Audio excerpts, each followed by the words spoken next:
se déplace à l'Alliance Riviera chez le rival niçois pour le compte de la 19e journée de Ligue 1. Je suis avec Wahib pour faire cet avant-match. Salut Wahib. Salut Chino, salut à tous. Salut à tous. Avant qu'on commence, n'hésitez pas à vous abonner à la chaîne de Massilia Zone et évidemment de laisser un pouce bleu parce que ça nous fait plaisir et ça nous carie pour le référencement. Wahib, on va voir avec toi. Là, c'est l'occasion de se déplacer à Nice pour renouer avec la victoire parce qu'on sort de la Coupe de France, on sort de ce nul face à Strasbourg. Est-ce que c'est encore un test? Parce que tu te déplaces à l'extérieur, on sait que tu es fort à l'extérieur et voilà, Francaise, son équipe est pas mal. C'est encore un test. Moi, je suis d'avis de ceux qui pensent que c'est encore un test. Le match, il arrive dans un contexte un petit peu plus difficile. La situation est moins tranquille qu'il y a quelques semaines. Mm. Je pense que tu es d'accord avec moi sur ça, Chino. Beaucoup d'absents. On est le mercato d'hiver bat son plein. On avait déjà vu des départs. Wai a été annoncé hier à Francfort. Donc, faut voir. On a beaucoup d'absents, mine de rien. Mm. Et on commence à sentir l'impact de ces absents, tu vois, dans le jeu de Zerbi. Donc faut voir Harit qui s'éternise à l'infirmerie, Kondogbia qui ne fait pas son retour non plus. Faut voir, faut voir. Et Brassier, lui, par contre, qui a fait son retour. Donc quelques petits casse-têtes pour De Zerbi. Match important. Nice reste sur 2 défaites consécutives, une en Europa League et une en conférence, pardon, une Europa League, ouais. une en Europa League où ils sont bons derniers, je pense, Mm. et, 35e euh, putain. et une en On n'en championnat. parlera pas, mais c'est On en- on en- ouais. c'est quand même honteux. Non, c'est Et honteux. où eux, ils ont perdu contre Lille en championnat en faisant Ouais. pas un match honteux. Donc à voir, ça reste une bonne équipe. Franck Hayes peut nous jouer des tours, donc à voir. Toi, qu'est-ce que t'en penses? Frank Hayes. Bah écoute, en vrai, comme tu dis, il y a des mouvements, ça part un peu de partout. Wai s'en va. Bon, il y a des mouvements, il y a des départs qui n'ont pas trop d'impact. Je pense à Meite. Voilà, si s'il part, il y a pas un seul grain qui déraille, qui fait dérailler la machine. Pareil pour Koné, voilà, qui n'a pas convaincu. Qu'est-ce que je peux te dire? Oui, j'aimerais voir autre chose que contre Strasbourg, où on avait Lirola, enfin pas Lirola justement, mais Lirola qui est rentré à la place de Cornelius parce que ça fonctionnait pas. Roberto De Zerbi qui est obligé un peu de bricoler. Voilà, on n'a toujours pas enregistré de recrues en attaque, donc ce sera encore une fois Mopé avec Vaz qui va sûrement rentrer, voire enfin ça dépend de la physionomie Oh, du match, on n'est pas devin. Mais voilà, encore une fois, moi je suis d'accord avec toi. Je trouve que les absences commencent à peut-être se à ressentir se un peu. faire un peu sentir, ouais. Ouais. Mais ça serait intéressant, ça serait intéressant de voir comment De Zerbi va aborder ce match, dans la gestion du match et dans le coaching. Mm. J'ai envie de voir les choix qu'il va faire. Est-ce qu'il fait rentrer Rowe en neuf? Est-ce qu'il aligne toujours? Moi, personnellement, Rabiot dans cette position, Mm. à la même hauteur que Greenwood sur le terrain, ça me plaît pas beaucoup. Je sais pas ce que tu en penses toi, mais à voir. Je pense que De Zerbi est conscient que là, ces derniers temps, ça marche un peu moins bien. Moi, je suis curieux de voir comment il va agir. Est-ce qu'il va remettre Brassier, qui a fait plutôt un bon match Mm. la semaine dernière? Je Sûrement. sais pas ce que tu en penses. Faut le mettre en valeur Donc, parce que à il voir. Ouais, est. faut le mettre en valeur. Si tu veux en tirer une belle somme, Mm. faut le mettre en valeur et pourquoi pas, ça peut être une belle histoire. Il peut s'imposer à l'Olympique de Marseille. Faut voir. Pour Rabiot, pour te répondre, je serais pas d'avis de chambouler les choses maintenant. Je vois mal De Zerbi réadapter parce que c'est un coach qui sait s'adapter, mais quand c'est vraiment quand il est vraiment acculé. Là, je veux dire, ça a bien fonctionné. Je le vois pas changer forcément de système. Surtout que c'est plutôt à Aise de s'adapter, à mon avis, parce que c'est pas une équipe qui garde Nice, c'est pas une équipe qui garde beaucoup le ballon et c'est une équipe qui fonctionne beaucoup en transition offensive. Et c'est là où j'ai un peu peur quand même, c'est au niveau de la défense, surtout au niveau des pistons. On va parler de, bah Mhm. ça dépendra de qui y est, mais on sait que Merlin c'est pas l'assurance tout risque et Garcia non plus en défense. C'est le cas de le dire. Bah ouais, au Mais, match mais aller, on au-delà, montrait de la au-delà maladresse. du fait de changer de système, peut-être qu'il peut changer des hommes. J'ai vu que par exemple, en conférence de presse, De Zerbi a parlé de Bilal Nadir en disant qu'il n'avait pas été aligné à son meilleur poste et que Non, son poste préférentiel, ce serait plutôt à la hauteur justement de Rabiot. ouais. Donc, Donc à qu'est-ce que tu fais? voir. En plus, Tu recules Rabiot et tu mets Nadir dans cette position d'excentré gauche milieu de où je mets Rabiot, on n'est pas obligé de le. Je veux bien que ce soit le Duc, mais on n'est pas obligé de le titulariser. On peut mettre Højbjerg, Rongier. Les deux sont bien disponibles, bien présents pour le match. À voir si Si Rongier est un peu juste, je sais pas, faut voir. Non, j'avoue. En vrai, t'as raison. Mais Parce tu qu'en fait, préfères. ce qui nous a manqué ces derniers matchs, en tout cas, ce qui s'est fait ressentir du côté des supporters, toi, moi, les supporters de l'Olympique de Marseille, c'est le manque de créativité offensive et le fait que la plupart de nos attaques reposent soit entre les pieds de Greenwood, tu vois. Donc Hmm. quand Greenwood ne marque pas, on va pas marquer, ou quand Greenwood c'est un peu moins bien, on va beaucoup se reposer sur lui. Et on a vu que les fois où Luis Enrique prenait plus de responsabilités, c'était très intéressant. Ouais. Donc c'est aussi une de mes attentes dans ce match. J'espère qu'on va plus jouer sur Luis Enrique, qui va encore plus se débrider offensivement, qui va peut-être nous débloquer des situations. Ouais, non, t'as tout à fait raison. C'est d'ailleurs pour ça qu'on pistait, qu'il y avait toutes ces pistes, Abdelli, Raspadori qui sortaient un peu parce qu'on manque de créativité sans Harit, effectivement, mais qui est même pas en plus le profil Ah, hyper j'aime bien entendre ces mots de ta bouche. Bah oui. Non mais Faut le dire d'accord, parfois. ces dernières semaines, un rythme nous manque cruellement, tu vois. Ouais, je suis bien d'accord. Je suis bien d'accord. Avec tout ce qu'on peut lui reprocher, hein. On ne dit pas que c'est le joueur Exactement. providentiel, que l'OM a absolument besoin de lui. Mais son profil actuellement, ce Mm. profil un peu déséquilibrant, il est au club. Et on aurait bien aimé qu'il soit disponible. Exactement. Malheureusement, Harit, voilà, c'est les blessures et c'est aussi ça qui fait que c'est pas un top joueur aujourd'hui. Mm. Non mais je suis d'accord avec toi parce que en fait hier je regardais une vidéo sur le football hyper tactique, ce football qui Mhm. devenait vraiment très prévu. Donc il citait Guardiola comme coach qui faisait ça, il y a entre autres De Zerbi. Donc effectivement les joueurs savent ce qu'ils doivent faire. Sauf que Mhm. dans ces équipes, le plus important c'est d'avoir un déstabilisateur. Donc comme tu dis, Harit, ouais ça aurait pas fait de mal même en sortie de banc. Franchement je prends. Nice, est-ce que tu le considères comme un concurrent direct? Ils sont à 7 points derrière nous. C'est une belle Ils sont équipe. à 7 points.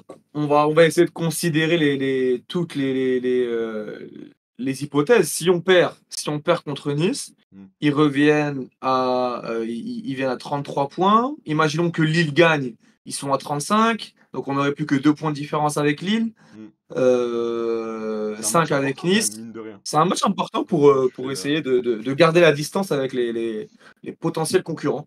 Mm, Donc, et contre une équipe du top 5 qui a non, qui est sur 2 défaites consécutives. mm, Donc, c'est un match important, intéressant de voir comment De Zerbi va aborder cette rencontre. mm. Mais il faut le gagner en tout cas, il faut le gagner absolument. Ah ouais, complètement, je suis d'accord avec toi, c'est limite victoire obligatoire. Et en plus, on se Mmh, souvient du match aller, tu te souviens, c'est un des matchs où mmh, Avait bien brillé, et on avait été absolument clinique avec Luis Enrique qui avait nettoyé la lucarne de Boulka. Mais en fait, 2-0 à 10. Quoi? 2-0 à 10, je me rappelle, ouais. Ah oui, On finit le match à 10, on gagne ouais, 2-0. exactement. Bah d'ailleurs, le carton rouge qui était scandaleux de Cornelius. Mais Ouais, Cornelius. on avait grave profité de leur maladresse. Ils avaient un taux d'expected goals incroyable. Et je me souviens que c'était Mohamed Ali Cho et Guessant. Et je pense que Guessant, va falloir le surveiller parce que ce Faut le bonhomme. surveiller, faudra le surveiller. Ils ont des armes en tout cas. Ce qui est sûr, c'est Bah que ouais, Nice a des armes. ils se sont Je réveillés, pense les à gars. Guessant, je pense à Sofiane Diop, je pense Exactement. à Mohamed Ali Chou, je pense à Boanani, je pense à des bons joueurs, mine de rien. Mm, Et une équipe qui est en train de devenir de plus en plus forte, qui sont en train, mine de rien, de s'installer dans le top 5. Avant la défaite en championnat contre Lille, c'est 4 victoires consécutives. mm. Une en Coupe de France, deux en Ligue 1 et ensuite en Coupe de France. Donc faut voir.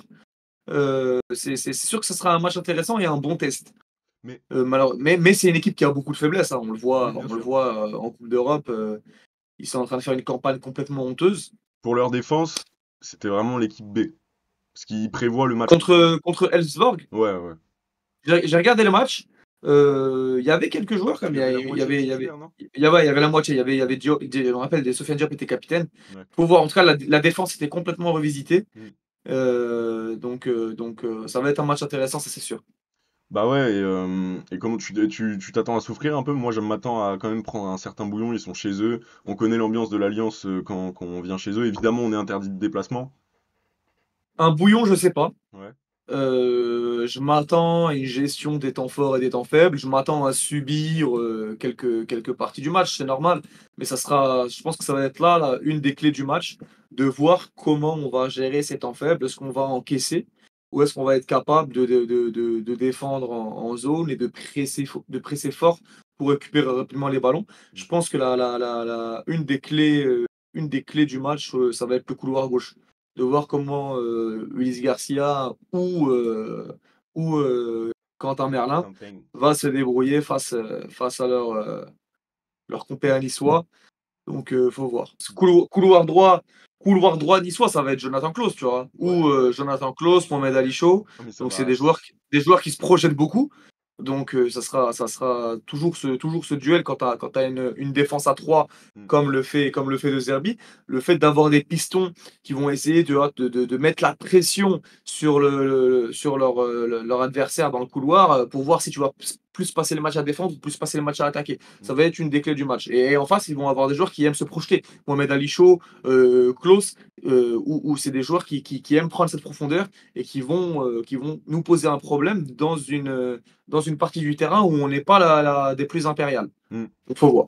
Tout à fait, Wade. Et du coup, tu mettrais qui en composition? T'aimerais voir qui en défense? Au goal, on sait très bien. J'aimerais voir une défense à 3. Bien sûr, Rouli, c'est le premier nom que tu poses sur la. On va dire Rouli Greenwood, c'est les premiers noms que tu poses sur la compo. Ouais.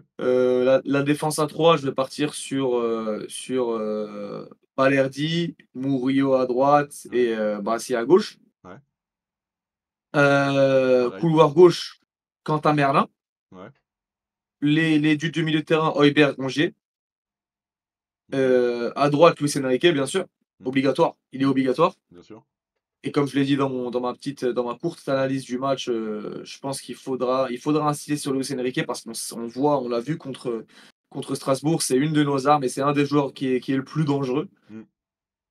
Et donc faudra plus jouer sur lui. J'espère qu'il va être plus en vue en fait qu'une frappe dangereuse ou que 2 bons dribbles, tu vois? Parce qu'avec Luis Enrique, les dernières semaines, c'est un joueur qui est discret, qui rentre discrètement dans les matchs et qui par quelques coups d'éclat, on va dire, 3-4 coups d'éclat, on va se dire: «Ah, tu vois, c'est franchement une belle opportunité, qu'on a avec Luis Enrique, on devrait plus jouer sur lui». Mmh. Moi, j'ai envie qu'il rentre fort dans le match, tu vois? J'ai envie qu'il rentre fort dans le match, qu'on insiste dès le début sur le côté droit Ouais. que Luis Enrique représente un danger pour les Niçois dès le début de la rencontre. Je suis d'accord J'ai avec pas toi envie que sur ce la lecture. soit une frappe qui rase le poteau ou un poteau à la 85e Ouais. et un bon dribble à la 66e, tu vois? Non, je veux qu'il multiplie les centres, qu'il multiplie les frappes et qu'il soit de plus en plus en vue. Donc Ouais. Luis Enrique côté droit et ça va être, une des parties où le match va se jouer Greenwood. Non, commence pas. Quoi? Robinho déjà? Non, non, non, non, Greenwood, Rabiot sous Mopé. OK. Malheureusement, je pense que ça sera la compo. Si j'avais les clés, j'aurais mis Bilal Nadir Mmh. et j'aurais fait rentrer Rabiot à la 50e ou même à la mi-temps si Bilal Nadir donne pas satisfaction. Sans Voilà. chauvinisme, sans chauvinisme. Sans chauvinisme, je OK. pense que Bilal Nadir maintenant il a passé le cap tendre qu'il faut cajoler. Maintenant c'est bon. OK. Mon grand, tu es dans la rotation de l'Olympique de Marseille. Tu peux débuter à n'importe quel match, mais Ouais. tu peux aussi sortir à la mi-temps, tu vois? Et ce serait pas, détruire un jeune joueur ou détruire un joueur en pleine ascension que de sortir à la mi-temps, non. Mmh. Maintenant Bilal Nadir, tu es dans la cour des grands, tu as 22 ans il me semble, tu es dans le groupe de l'Olympique de Marseille. Tu es un joueur important pour le coach. Mmh. Donc, attends-toi à sortir à la mi-temps si tu fais un mauvais match. Et sur le banc, il y a des joueurs de grande envergure comme des Adrien Rabiot, tu vois. Donc, Je suis sûr qu'il nous écoute. donc, Il aura ce message. donc voilà. Mais je suis d'accord avec toi, en vrai. Et pour gagner du temps par rapport à la compo, bah, je mettrais tous les hommes que tu as cités, mais je remplacerai quand même Merlin par Garcia. Parce Ah, que, tu m'égares ça? ouais, va falloir du physique et Merlin, j'ai l'impression que en ce moment, ça va pas fort. Je sais pas, peut-être que ses parents lui OK. manquent. Il est jeune. Moi, je pense qu'il faut insister avec Merlin. C'est le meilleur joueur qu'on a à ce poste, on le sait, même si Je c'est suis pas, d'accord. un crack ultime. Hmm. J'ai l'impression que Garcia, c'est vraiment un cran en dessous, tu vois? Ah oui, non, mais Donc, complètement. je pense qu'il faut insister avec Merlin. Ça reste un jeune joueur et c'est grâce à ce genre de période où tu es un petit peu plus dans le dur que tu vas progresser et devenir un joueur plus complet. Non, t'as raison. Prenons des risques. Allez, pourquoi pas. Allez, je te l'accorde. Tu me l'accordes? Ouais, allons-y. Je prends Voilà pour Merlin. la compo. Bah, Voilà du pour la coup, compo, même compo que toi, même quoi. compo que contre OK, ouais, ouais, non, j'allais dire même compo que contre Strasbourg, mais pas du tout. Qu'est-ce que tu attends du match de Brassier, toi? Tu content de le tu le vois titulaire? Je vois que tu as dit même compo que moi, mais tu pas revenu sur ça parce que c'est un choix un peu Ouais. Bah non, il bénéficie juste de l'absence de Kondo, sinon on n'en parle pas en fait. Moi, je suis quand même content qu'un joueur qui a été longtemps en crise de confiance, Hmm. qui a 25 ans, se relance et commence à gratter des minutes, tu vois? Mais c'est À clairement une contrario, opportunité pour lui. si Brassier avait fait un match terrible à Strasbourg, j'aurais vraiment été genre, «Ah franchement c'est moche», tu vois? Ouais. Vraiment, il y a rien qui lui réussit. Donc là, je suis vraiment content qu'il fasse une bonne prestation contre Strasbourg et je pense qu'il va être titularisé contre Nice et je pense que c'est vraiment très, très bien Hmm. pour lui relancer mentalement surtout parce que c'est un joueur qui pêchait énormément mentalement depuis son arrivée à l'OM. Il n'a pas réussi à s'accommoder, il n'a pas réussi à s'adapter aux exigences qui étaient celles du club de l'Olympique de Marseille. Hmm. Donc, c'est vraiment, une note positive de voir Brassier se relancer. Bah quoi qu'il fasse, de toute façon, si c'est bon ou mauvais, je pense que les yeux seront braqués sur lui. Ça c'est sûr. Parce que soit il se relance bien et il fait partie des options, euh, soit il se relance bien et il fait partie des options pour le mercato, et soit il T'es est d'avis que laissé tu pour le d'avis que mercato. si Brassier fait un gros match demain à Nice, il rentre dans les plans de De Zerbi? Il faut qu'on reconsidère, parce qu'effectivement, il y a toujours ces débats, on s'égare un peu, mais il y a toujours ces débats sur il faut laisser du temps aux joueurs. Et si au bout d'un moment, faut être pragmatique et tu t'observes que finalement le joueur commence à être bien dans sa tête, à être bien mentalement et à franchir ce cap de l'adaptation, eh bah faut pas être buté et être têtu et le réintégrer quoi dans les plans. Tu tout dit, tu tout dit. Et si on je suis d'accord avec toi et en fait si on vise à être un club conquérant, un grand club et un club compétitif, Hmm, il faut que tous les joueurs qui soient sous contrat soient de potentiels titulaires et poussent à la porte d'entrée du 11, tu hmm, vois? Donc, personnellement, ça me fait plaisir que même des joueurs qui étaient dans la réserve, comme Lilian Brassy, on se souvient qu'il a même pas été convoqué lors d'une journée, et qu'un jeune joueur de 17 ans, c'était Robin Novas qui avait été pris à sa place, hmm, lui soit préféré. Ça me fait plaisir en fait parce que si on prétend à être un grand club et à avoir des ambitions plus hautes que celles qu'on a aujourd'hui, il faut que tous tes joueurs qui sont sous contrat soient de potentiels titulaires hmm, et que tous tes joueurs aient cette mentalité de: «OK, moi je suis à l'Olympique de Marseille, c'est pour jouer le week-end», tu vois? On peut pas se permettre d'avoir un 11 et des joueurs qui sont en dessous, tu vois, en dessous, après. hmm. Et c'est ce qu'on a beaucoup eu à l'Olympique de Marseille. Un 11 type et des joueurs qui ne peuvent pas prétendre à l'apport du 11, même si les joueurs, titulaires vont faire des matchs moyens. Là, non, on voit que c'est une des choses qui a changé avec Roberto De Zerbi et il l'a dit: «Si tu fais des mauvais matchs, tu joueras pas la semaine prochaine», tu vois? Hmm. Donc ça, c'est une des choses qu'on peut souligner avec Roberto De Zerbi et qui est une des avancées de l'Olympique de Marseille ces dernières saisons. Hmm. Et ton prono alors? Heu, Est-ce qu'on peut dire un clean sheet? On a fait que trop peu cette saison. Mais Ouais, je dirais 2-1 pour l'Olympique de Marseille. But de Luis Enrique, but de Greenwood. je vais partir sur un 3-1, comme à Lens. 3-1, OK, tu continues d'être ambitieux. Je continue d'être ambitieux. Avec un but voilà, qui nous sera donné par l'adversaire, et deux buts d'une construction offensive clinique. Mais oui, je continue Faut voir, d'être j'aimerais ambitieux. moi, je suis moins optimiste que toi. Hmm. De ce que j'ai vu les semaines dernières, j'ai l'impression que les mots du début de saison commencent à revenir un petit peu, pour différentes raisons, hein, les absents et cetera, mais, Hmm. faut voir. Ok, bah de toute façon, voilà, demain, 20h45. N'hésitez pas à liker, hein, comme je vous ai dit, Massilia Zone, le média. Merci. Putain, j'avais pas compté sur celle-là. Likez, abonnez-vous, Like. commentez, partagez, c'est bon pour le référencement. Merci, oui. Si vous voyez de plus en plus voir le joli minois de Tino qui parle de l'Olympique de Marseille Merci. avec un don et un naturel, probant, c'est sur Massilia Zone qu'il faut se donner rendez-vous les gars. Et je retourne le compliment avec, puisque Wahib a un micro et un casque beaucoup plus performant que absolument tous les chroniqueurs ici, et aussi une pertinence incroyable. Donc voilà, ça c'était pour l'instant câlinage des chroniqueurs de Massilia Zone. Non, Le groupe vit bien, le groupe vit bien. Merci les gars, et je vous invite à aller voir les autres vidéos. Ciao, allez l'OM. froidement.